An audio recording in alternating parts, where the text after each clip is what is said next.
제가 이제 창세기를 계속 이어서 하고 있는데요. 이제 세 번째 시간 좀 하겠습니다. 빛과 어둠에 대한 교훈들. 제가 좀 더 멋있는 제목을 지어보고 싶었는데 생각이 안 나서 이렇게 평범하게 지어봤습니다. 빛과 어둠에 대한 교훈들. 우리 화면으로 창세기 1장 2절부터 한번 좀 1장을 그냥 띄워주면 될 것 같아요. 1장 한번 2절을 쳐볼래요? 1, 그 다음에 콜론, 그 다음에 2. 네.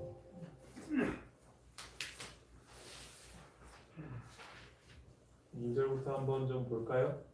땅이 혼돈하고 공허하며 흑암이 깊음 위에 있고 하나님의 영은 수면에 운행하시니라. 하나님이 이르시되 빛이 있으라 하시니 빛이 있었고 빛이 하나님이 보시기에 좋았더라. 하나님이 빛과 어둠을 나누사 하나님이 빛을 낮이라 부르시고 어둠을 밤이라 부르시니라.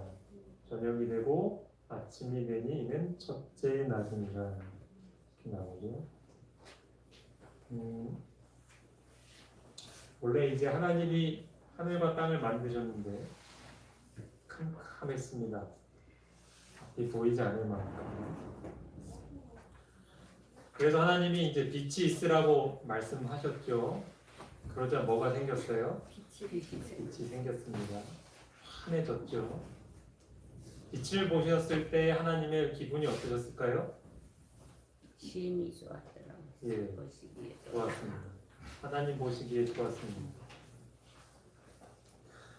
저는 근데 이 성경절을 보면서 한 가지 의문이 들었습니다. 그렇게 기분이 좋아하셨던 그 빛을 만들어 놓고서는 그 다음 하신 일이 좀 이해가 안 되는 거예요. 왜냐하면 그 다음에 몇 절을 보시냐면은 너무 올라갔다. 네, 4절을 이제 한번 좀 보시면서 설명을 들어보실게요. 빛이 너무 좋았다고 그러잖아요, 그렇죠? 좋았으면 저 같으면 이럴 것 같아요. 빛이 너무 좋다. 이제 더 이상 캄캄하지 않고 계속 빛났으면 좋겠다. 이렇게 할 것 같은데 하나님이 그렇게 안 하셨단 말이에요. 그 다음에 하신 일이 뭐냐면 하나님이 빛과 어둠을 나누셨다는 거예요. 그러니까 이 얘기는 빛도 있고 어둠도 있게 하셨다는 얘기잖아요. 왜 어둠을 그대로 두셨을까? 그리고서 거기서 한 걸음 더 나아가서 5절에 보면 하나님이 또 이름을 지어주셔요. 빛을 뭐라고 부르셔요? 낮. 그 어둠을 밤. 이렇게 이름을 지어주신단 말이에요. 이름을 지어준다는 것은 그 존재를 인정한다는 거예요. 여러분 자녀들을 낳으시면 이름을 지어주시잖아요. 저희 아이들이 있는데 저희 아이들 이름은 혹시 누가 지었을까요? 엄마 아빠가 무척 고민했는데 좋은 게 마음에 드는 게 없어서 저희 할아버지 할머니, 그러니까 아이들의 할아버지 할머니가 지어주셨습니다. 저희 부모님이 지어주셨습니다. 네. 우리는 다 누군가가 이름을 지어줬잖아요, 그렇죠? 우리가 이 땅에 한번 살고 그냥 잠깐 하루 있다가 없어지는 하루살이 같으면은 그렇게 이름 안 지어주겠죠? 심지어 하루살이조차도 하루살이라는 이름을 붙여주는데, 그렇죠? 그러니까 이렇게 이름을 붙여준다는 것은 그 존재를 인정한다는 거예요. 근데 빛을 인정하는 거는 이해가 됐는데 왜 어둠을 이렇게 이름까지 붙여주시고 또 어둠이라는 뭔가 공간도 마련하시고 어둠이라는 시간을 마련하셨을까? 그렇죠? 이제 이때부터 하루가 시작이 되잖아요. 저녁이 되고 아침이 되었다. 즉 어둠과 빛이 왔다 갔다 하면서 하루라는 시간이 계속해서 일부러 반복이 됐단 말이죠. 도대체 그 이유가 뭘까가 저는 궁금해졌습니다. 오늘 설교의 출발점은 바로 거기입니다. 도대체 그 안에 담겨있는 하나님의 생각은 뭘까? 우리가 배워야 할 교훈은 무엇입니까? 성경에 보면 하나님은 빛이시다 이렇게 말씀을 하셔요. 그리고 어둠이 조금도 없다 이런 말씀이 있습니다. 한번 찾아볼게요. 요한 1서 요일 1장 5절. 네, 이렇게 하면 이제 요한 복음이 나오고요. 요일이라고 치면 요한 1서가 나와요. 그 일은 이제 한글로 일을 적어주는 거예요.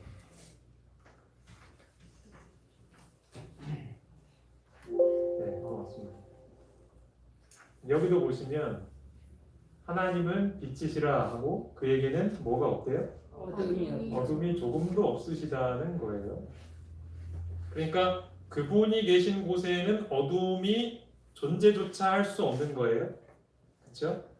그러니까 여러분도 그 생각을 해보시면 나를 굉장히 무서워하는 사람이 있으면 내가 나타나면은 이제 자리를 슬며시 떠서 도망가겠죠.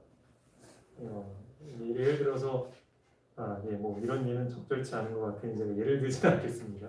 어쨌든 그러니까 하나님이 계신 곳에는 어둠이 있을 자리가 없다는 거예요. 그런데도 하나님은 이 땅을 만드실 때 빛도 있게 하시고 어둠도 있게 하셨어요. 이름까지 붙여주시고. 그리고 잘 아시는 것처럼 새하늘과 새 땅에는 밤이 없어요. 밤이. 지금처럼 낮과 밤이 번갈아 있지 않고 환한 낮만 있어요. 낮만. 이것도 한번 찾아볼게요. 요한계시록 21장 23절. 개를 치면 돼. 개. 시원이가 오늘 이거 하면은 이제 그 성경 책명 단축된 거를 약자를 아마 잘 알게 될 거예요. 21장 23절. 21장 23절. 그렇죠? 여기 보시면 그 성은 해나 달의 비침이 쓸데없으니 이렇게 나오죠. 여기 이제 새하늘과 새 땅이에요. 우리가 그렇게 가고 싶어하는 거기. 근데 거기는 왜 해하고 달이 필요 없을까요? 하나님이 빛이시니까. 그 뒤에 보면 어린 양이 그 등불이 되신다 그러죠. 하나님이 빛이시니까. 그리고 이제 쭉 건너뛰어서 25절을 보시면 낮의 성문들을 도무지 닫지 아니하리니 거기에는 뭐가 없대요? 밤이 없대요. 그러니까 하나님이 계신 곳에는 밤이 없거든요. 그렇게 완벽한 나라엔 밤이 없는데 하나님은 밤을 만드셨단 말이죠. 정확히 표현하자면 밤을 그대로 그냥 두셨다는 거죠. 그런 분이 어둠의 존재를 인정하시고 이 어둠이 존재할 수 있는 시간을 따로 구별하시고 또 공간을 마련하신 이유는 뭘까? 지금도 지구상에는 어둠이 있죠. 우리는 지금 오전이지만 또 지구 반대편에는 또 어두운 밤입니다. 그렇죠? 그리고 그냥 우리가 사는 공간 안에서만 봐도 우리는 시간이 흘러가면 낮에 해가 떠서 아침이 되고 또 시간이 져서 해가 지면은 이제 또 밤이 돼요. 이게 계속 반복이 됩니다. 그러니까 이 밤은 어둠은 시간 속에서도 공간 속에서도 우리와 함께 빛과 함께 존재하고 있어요. 그 이유가 도대체 뭘까? 성경에서 빛은 하나님의 영광을 아는 지식을 의미합니다. 지난번 창세기 할 때 제가 이거 말씀드렸는데 한번 성경을 찾아보겠습니다. 오늘은 성경절을 좀 여러 찾아볼 겁니다. 고린도후서 4장 6절이에요. 고후 4장 6절. 네, 지난번에 우리 찾아봤었죠. 그렇죠? 어두운 데 빛이 빛이라 말씀하셨던 그 하나님께서 이게 이제 창세기 1장에 빛이 있으라 하셨던 그 장면이죠. 그 하나님께서 예수 그리스도의 얼굴에 있는 그러니까 예수님의 얼굴에서 나오는 빛이에요. 하나님의 영광을 아는 빛을 우리 마음에 비추셨느니라. 그러니까 예수님의 얼굴에는 빛이 있다는 거예요.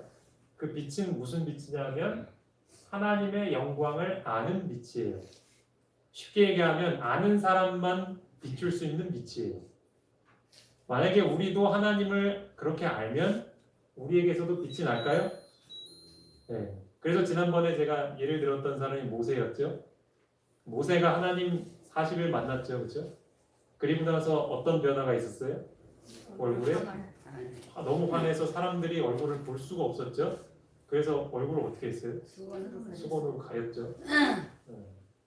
그렇죠. 그러니까 우리도 하나님을 알면 알수록 우리 얼굴은 빛이 나는 겁니다.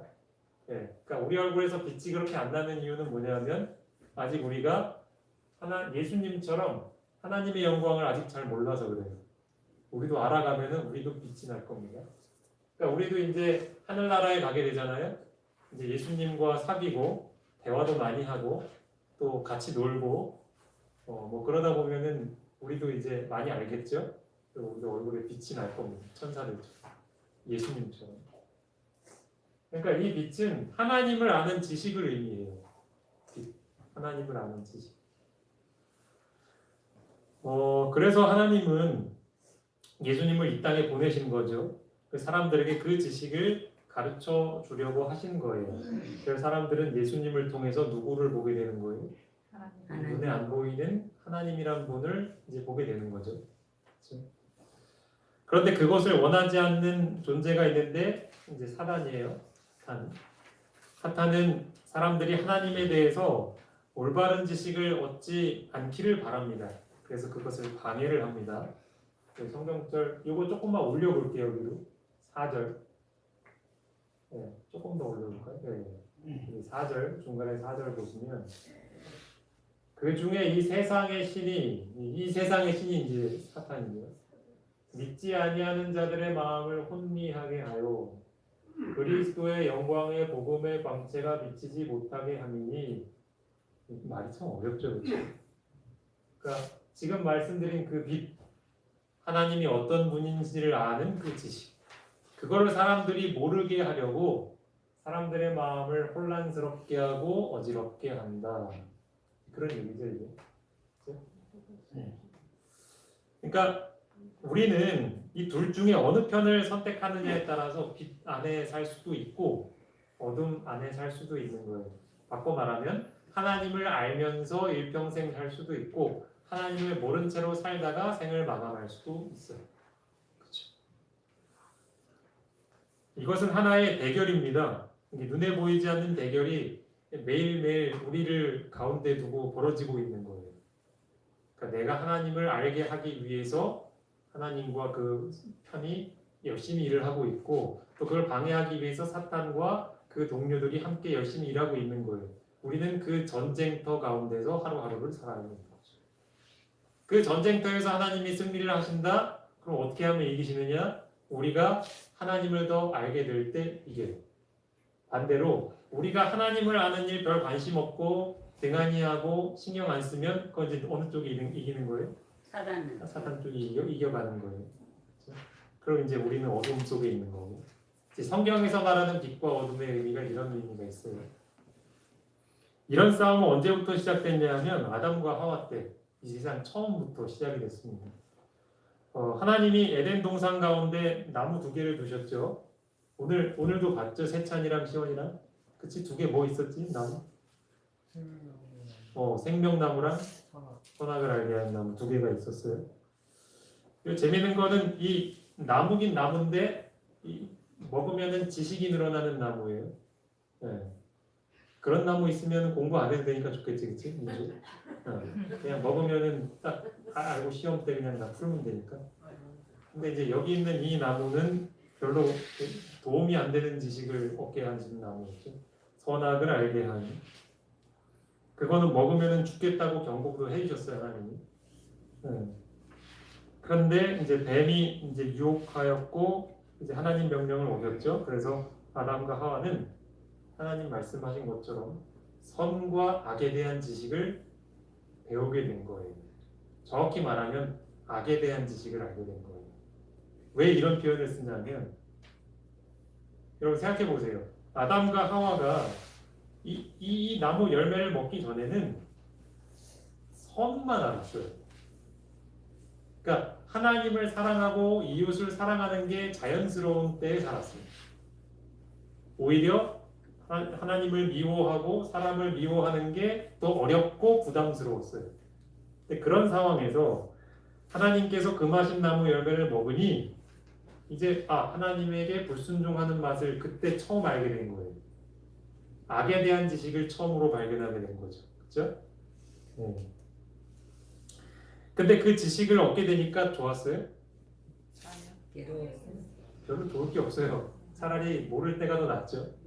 그러니까 우리도 뭘 배워서 이득이 되는 게 있고 뭘 모르는 게 더 약이 될 때가 있죠. 이게 그거였죠, 이게. 예, 선과 악에 대한 지식. 그래서 잘 아시는 것처럼 이제 이런 반응들이 나타나고 요거 한번 좀 찾아볼게요. 창세기 3장 7절.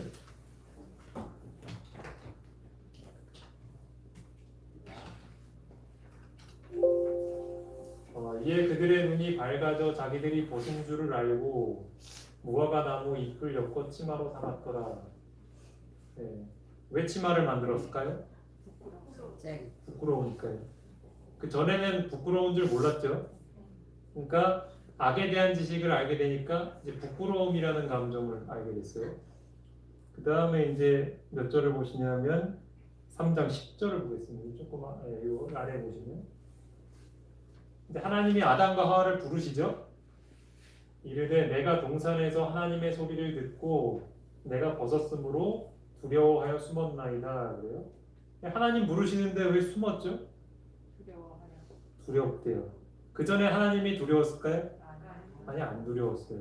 하나님을 사랑하는 게 더 자연스러웠어요. 근데 이제 두려움이라는 감정이 생긴 거예요. 그러니까 악에 대한 지식을 받아들이게 되면 이렇게 되는 거죠. 그리고 이제 그 뒤에 보면 또 뭐가 나오냐면 12절, 13절을 보시면 여기 이제 하나님이 아담에게 물어보시죠. 너 이거 왜 먹었어? 그랬더니 누구 탓해요? 네, 하와 탓해요. 근데 거기다 앞에다 뭘 하나 붙이죠. 누가 주신 여자? 하나님이 주신 여자. 그러니까 이제 여자한테 또 물어보죠. 너 왜 먹었냐? 그러니까 여자가 또 누구 때문에 그랬대요? 뱀이 주서 네. 근데 그 앞에 또 뭐 하나 붙죠. 하나님이 만드신. 네, 그렇죠. 하나님이 만드신. 여기 안 붙었구나. 예. 안 붙었다. 어쨌든 탓을 했어요. 탓을. 하나님 탓, 남 탓하기 시작했어요. 이게 이제 악에 대한 지식을 배우니까 그렇게 된 거죠. 그러니까 우리가 어떤 지식을 배우느냐 참 중요하죠, 그렇죠? 이런 지식을 배우면 행복하게 살 수가 없잖아요. 이게 바로 이제 성경에서 말하는 어둠인 거예요. 어둠, 빛의 반대편. 하나님을 아는 지식이 아닌 다른 지식. 하나님을 반대하는 지식. 바로 이런 결과들이 바로 빛과 어둠, 그리고 선과 악이 미치는 영향의 결과였던 겁니다. 바로 이때부터 사람의 삶 속에 선과 악 그리고 어둠과 빛이 공존하게 된 거예요. 그러니까 하나님이 원래 고안한 건 아니었죠. 이걸 이렇게 한번 표현해 보겠습니다. 하나님은 빛도 만드시고 어둠도 만드셨어요. 그렇기 때문에 빛도 어둠도 다 누구 거예요? 하나님 거예요. 그래서 하나님은 지금도 이 빛과 어둠을 아주 적절하게 그분의 뜻에 맞게 활용하고 계십니다. 그런데 하나님이 빛과 어둠을 창조하셨다는 얘기는 바꿔 말하면 사람에게 빛을 받아들이거나 혹은 빛을 거절할 수 있는 권리를 주셨다라는 것을 의미해요. 자, 여기 하은이가 있습니다. 하은이에게는 엄마의 말을 들을 권리와 듣지 않을 권리가 있을까요? 네. 그렇죠. 선택할 수 있는 권리가 있죠. 네. 근데 안 들으면은 엄마가 기분이 안 좋죠. 네. 그리고 하은이도 행복하지 않죠. 여러분도 그런 경험 많이 하셨죠? 여러분의 자녀가 여러분 말 안 들으면은 가정이 행복해지나요? 네. 불화가 생기고 긴장이 생기고 굉장히 그 집안에 있는 것 자체가 힘들죠. 네. 마찬가지로 하나님은 각 사람에게 그런 기회를 주셨다는 거예요. 아담과 하와에게도 그게 주어졌죠. 그런데 그들은 어둠에 있기를 선택한 거예요. 악을 알기로 선택한 거예요. 하나님을 아는 거 말고. 그렇기 때문에 그 결과를 감당하는 것 또한 그 선택한 사람의 몫이죠. 그래서 아담과 하와는 부끄러움, 그다음에 또 뭐였죠? 두려움, 또 남을 탓하는 그런 형제를 미워하는 마음, 이러한 결과를 얻게 되었죠. 성경절 하나 좀 찾아보겠습니다. 이사야 45장 7절. 4를 치는 4. 네. 45장 7절. 요거는 한번 같이 좀 읽어보시겠습니다. 나는 시작. 나는 빛도 지고 어둠도 창조하며 나는 변화도 주고 환란도 창조하는 나는 여호와라. 이 모든 일들을 행하는 자니라. 네, 하나님은 빛이십니다. 그에게는 어둠이 조금도 없으셔요. 그래서 빛이 생겼을 때 무척 기뻐하셨어요. 그런데 그분이 빛도 지으시고 어둠도 창조하셨어요. 여러분 이 마음을 좀 이해하시겠습니까? 하나님에겐 마음이 안 드는 거예요, 어둠은. 이건 바꿔 말하면 뭐냐면 하나님께서 사랑하셔서 만드신 그 인간에게 자유의지를 주셨다는 얘기예요. 즉 하나님을 받아들이고 사랑할 기회, 그리고 하나님을 거절하고 미워할 기회, 이것을 선택할 수 있는 권리 모두를 주셨다는 거예요. 여기에서 여러분 하나님의 사랑이 좀 느껴지십니까? 이것은 굉장한 모험입니다. 희생을 감수해야 하는 사랑이에요. 근데 여기 보면은 그 빛과 어둠에 상대되는 말이 이제 평안과 환란이었구나. 평안과 환란. 이건 뭐냐면 사람 편에서 빛을 선택하면, 즉 하나님을 아는 지식을 알고 그것을 따르기로 선택하면 이런 결과가 나타난다는 거예요. 평안. 근데 반대로 나는 그 빛을 거절할 거야. 난 하나님의 명령에 따르지 않을래. 난 그분을 사랑하지 않겠어. 선택하면 어떤 결과가 나오는 거예요? 환란. 그거는 하나님이 환란을 너에게 줄 거야로 해서 준 게 아니라 어떤 하나의 법칙과 같은 겁니다. 마치 사과를 여기서 제가 딱 놓으면 땅에 떨어지는 법칙이 있듯이 하나님의 빛은 받아들이면 인간에게 행복하지만 그것을 거절하면 불행해지고 환란을 경험하게 되는 것 하나의 법칙이에요. 하나님이 일부러 벌하시는 게 아니에요. 이해되시나요? 예. 저는 이 하나님의 마음을 보면서 참 마음속에 깊은 감동이 있었습니다. 하나님은 하나님의 입장에서 볼 때 우리라는 존재는 진짜 아무것도 아닌데 우리가 바닥에 기어다니는 거미나 개미를 보는 것보다도 훨씬 더 아무것도 아닌 존재가 우리 인간인데 그런 인간에게 하나님이 싫어할 수 있는 것을 선택할 권리까지 주시다니, 그런 자유를 주시다니 참 놀랍습니다. 하나님의 능력을 하는. 그런데 하나님께서는 이렇게 사람이 자기를 돌아설 기회만 주신 것이 아니고 그럼에도 불구하고 그 사람이 그 어둠 속에서도 빛으로 돌아올 수 있도록 뭔가의 장치를 마련하고 계시다는 사실이에요. 그걸 보여주는 재밌는 몇 가지 것들을 좀 소개하겠습니다. 창세기 1장을 한번 볼까요? 창세기 1장 16절. 이거는 이제 창조의 넷째 날 이야기예요. 하나님이 두 큰 광명체를 만드십니다. 그래서 낮을 주관하는 커다란 광명체 하나랑 밤을 주관하는 작은 광명체 하나를 만듭니다. 그리고 이제 거기에 또 별도 만드십니다. 그럼 이 큰 광명체가 뭘까요? 민주에게 물어볼까? 낮을 환하게 만드는 게 뭘까? 역시 똑똑해. 시원이에게 물어볼까요? 밤을 환하게 만들어주는 공동체일까? 네, 달. 공동체가 광명체. 그렇죠. 이게 우리는 그냥 매일 보니까 아무 느낌이 없잖아요. 그런데 여러분 생각해 보세요. 하나님이 빛과 어두움을 그냥 그대로 만드신다면 어둠은 더 어두움스럽게 놔둬도 되잖아요. 다시 말해 어둠은 그냥 빛이 없이 두셔도 되잖아요. 그게 정말 필요한 거라. 그런데 그 어둠 속에 그 어둠을 주관하게 하는 작은 광명체를 만드셨다는 거예요.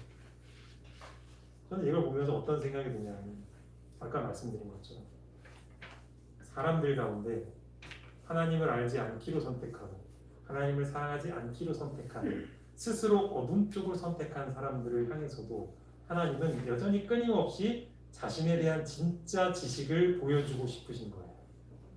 그것을 밤하늘의 별과 달을 통해서 우리에게 끊임없이 가르쳐주고 계신 겁니다. 우리가 그 마음을 이해한다면 전도하는 거 되게 어렵잖아요. 진짜 어려운 게 뭐냐면 그 사람이 안타깝고 불쌍해서 다가가서 뭘 좀 잘해주고 좀 교회 오자고 끌고 성경 좀 가르쳐 주려고 하면은 그 사람이 막 반응이 시큰둥하고 어떤 때는 막 거절하고 날 무시하고 힘들잖아요. 하나님의 마음이 이런 거예요. 그쵸? 밤에도 그 캄캄한 어둠 속에 그 어둠 속에 있는 사람들을 빛으로 이끌고자 하는, 하지만 너무 환하게 키면 그 사람들이 확 가버리니까 작게 켜주는 거예요. 빛을. 이제 오늘부터 밤에 뜨는 달과 별을 보면서 그런 하나님을 한번 좀 묵상해 보시면 좋겠습니다. 또 하나는 뭐냐면 우리 출애굽기 40장을 한번 볼게요. 출애굽기 40장 38절 40장이요?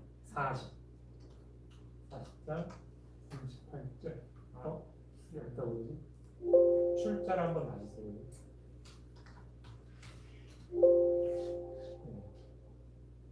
조금 맞습니다.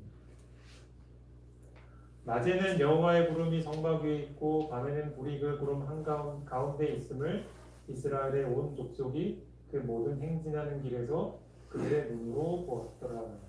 이게 그 유명한 이제 구름 기둥과 불 기둥 얘기예요.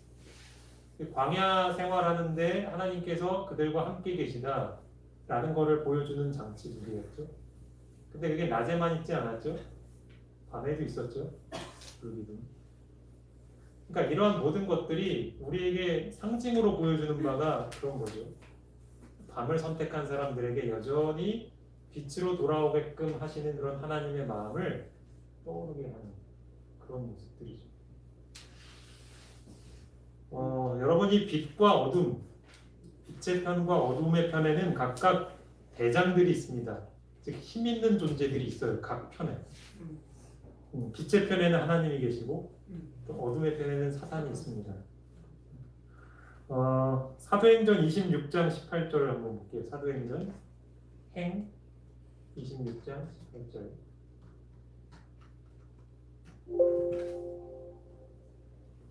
여기 보시면 그 눈을 뜨게 하여 어둠에서 빛으로 사탄의 권세에서 하나님께로 돌아오게 하고, 그렇죠? 여기 이제 대장들이 나오죠, 그렇죠?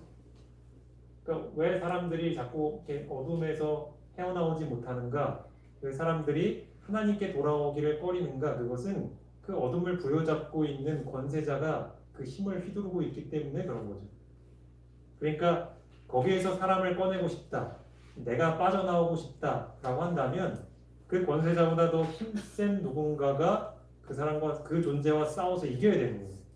그 일을 누가 할 수 있을까요? 사단과 싸워서 이길 수 있는 존재. 그렇죠. 그래서 우리에겐 누구밖에 없는 거예요? 하나님밖에 없는 거죠. 그러니까 어느 편을 선택하느냐는 삶의 질을 결정하는 문제이기도 합니다. 마태복음 6장에 있는 말씀을 좀 보겠습니다. 마 6장 23절. 6장 23절. 이 말씀은 이제 아마 아주 잘 아시는 말씀일 거예요. 근데 저는 이 말씀이 오늘 준비하면서 굉장히 새롭게 다가왔습니다. 눈이 나쁘면 온몸이 어두울 것이니 그러므로 내게 있는 빛이 어두우면 그 어둠이 얼마나 더하겠느냐 하면서 그 눈과 이제 빛, 어둠 이런 이야기를 합니다. 그런데 그 다음에 막바로 무슨 얘기가 나오냐면 재물에 대한 얘기가 나와요. 전에는 조금 이게 문맥상 너무 좀 안 맞는 것 같다라는 의문이 있었어요. 근데 제가 가만히 들여다보니까 전혀 그런 문제가 아니었던 것 같아요. 24절부터 보면 무슨 얘기가 나오냐면 한 사람이 두 주인을 섬기지 못한다 그런 얘기가 나와요. 여기서 말하는 두 주인이 누굴까요? 하나님과 한쪽은 하나님, 사단. 그렇죠, 사단이죠. 근데 특별히 여기서 이제 재물이 나옵니다. 재물. 그러니까 하나님을 섬기면 재물을 섬길 수 없고 재물을 섬기면 하나님을 섬길 수 없다는 거예요. 그 얘기죠. 아까 제가 말씀드린 것처럼 빛과 어두움에는 양쪽에 누가 있냐면 대장들이 있어요. 힘센 권세자들. 그걸 부여잡고 있는 권세자들이 있어요. 그러니까 여기 나오는 하나님과 재물은 바로 각각의 진영의 대표자들, 권세자들을 지금 상징하고 있는 거죠. 하나님 편, 재물 편. 그러니까 우리가 빛을 선택한다, 어둠을 선택한다는 건 그 편에 내가 어느 쪽 편 대장에 속할 것이냐, 누구를 섬길 것이냐, 그 말을 가리키는 거예요. 근데 여러분, 내가 어느 대장을 선택하느냐가 내 삶의 질에 아주 큰 영향을 미칩니다. 이제 25절을 볼까요? 조금 화면을 보내주세요. 25절. 이르더니 목숨을 위하여 무엇을 먹을까, 무엇을 마실까, 무엇을 입을까, 뭐 하지 말라고요? 염려하지 말라. 그러니까 재물을 섬기기로 선택하면 필연적으로 따르는 결과가 뭐냐? 염려예요. 염려. 그러니까 우리가 어둠의 편에 있으면 늘상 자연스럽게 느낄 수밖에 없는 감정이 걱정, 염려. 그러니까 지금 우리가 내 마음속에 어떤 염려가 있다. 어떤 문제 때문에 고민이 돼서 밥도 안 넘어간다. 그러면 지금 내 마음은 빛에 있지 않고 어둠에 속해 있는 상태라는 거예요. 그러면 거기서 헤어나오려면 어떻게 해야 돼요? 그 문제를 해결하기 위해서 고민하고 전문가를 찾아가야 합니까? 물론 그런 게 필요하기도 해요. 근데 그게 근본적인 해결이 안 돼요. 어둠의 권세자를 이길 수 있는 분을 찾아가야죠. 그게 누구예요? 하나님이죠. 그렇죠? 하나님을 섬기기로 선택하고 마음에 결심하고 도와달라 해야죠. 그래야 하나님이 싸워서 얍얍얍 해가지고 이겨주시면 우리 마음속에 뭐가 사라지냐면 염려가 사라지는 것이죠. 이건 비단 우리의 집이나 옷이나 그런 문제뿐만이 아니에요. 우리가 살아가는 삶에 만나는 모든 문제에 대한 염려는 이런 식으로 해결해야 되는 거죠. 그렇다면 하나님께서 해결 못할 문제가 있을까요? 없는 거죠. 그래서 그 이후에 보면 26절부터 예수님께서 하시는 얘기가 다 그 얘기죠. 새를 봐라, 꽃을 봐라, 걔네 걱정 안 해도 잘 살지 않냐 하면서 너희도 더 이상 어둠을 선택하지 말고 어디로 와라? 나에게 와라, 빛으로 와라. 그 얘기를 하고 계신 거예요. 우리는 매일 낮이 되고 밤이 되고 또 다음 날이 되면 낮이 되고 밤이 되는 삶을 경험하고 있습니다. 이것이 우리에게 주는 교훈도 있죠. 내가 비록 빛을 받은 사람, 즉 하나님의 축복으로 하나님을 너무나 잘 알게 되고 또 하나님을 사랑하게 되었지만 언제든 어둠 쪽으로 갈 수 있는 사람이라는 교훈을 우리에게 주죠. 그래서 우리는 절대 교만해서는 안 되겠죠. 빛을 받으면 받을수록 우리는 겸손하게 늘 하나님의 뜻을 물으며 살아야 하는 거죠. 또 반대입니다. 예를 들어 나는 어둠이 너무 짙어, 나는 내 염려가 내 삶을 너무 억누르는 것 같아 라고 한다면 절망할 필요가 없죠. 왜냐하면 밤이 지나면 또 뭐가 오니까요? 낮이 오니까요.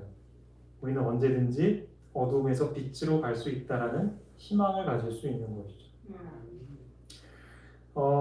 이제 말씀을 마무리하면서 오늘 이 말씀을 좀 드릴까 합니다. 하나님께서 아까 빛과 어둠을 나누셨다라고 했죠. 그렇죠? 빛과 어둠을 나누셨다. 거기에는 또 하나의 중요한 교훈이 있습니다. 그것은 무엇이냐면 빛과 어둠은 결코 함께 존재할 수 없다는 사실입니다. 그러니까 방금 전에도 나온 말씀과 일맥상통하죠.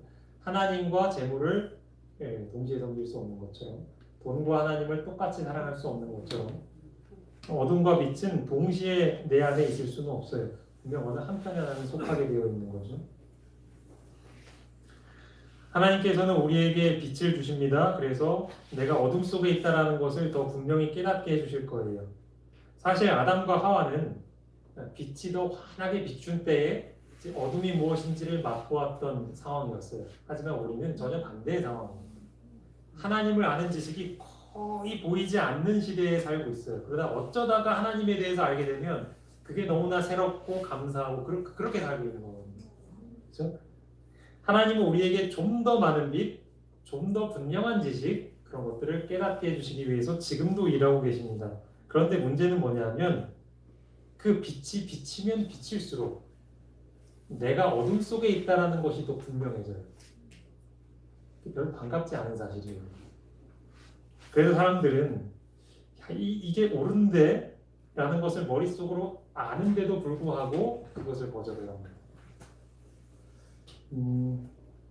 예, 성경절 몇 개를 좀 찾아보겠습니다. 누가복음 12장.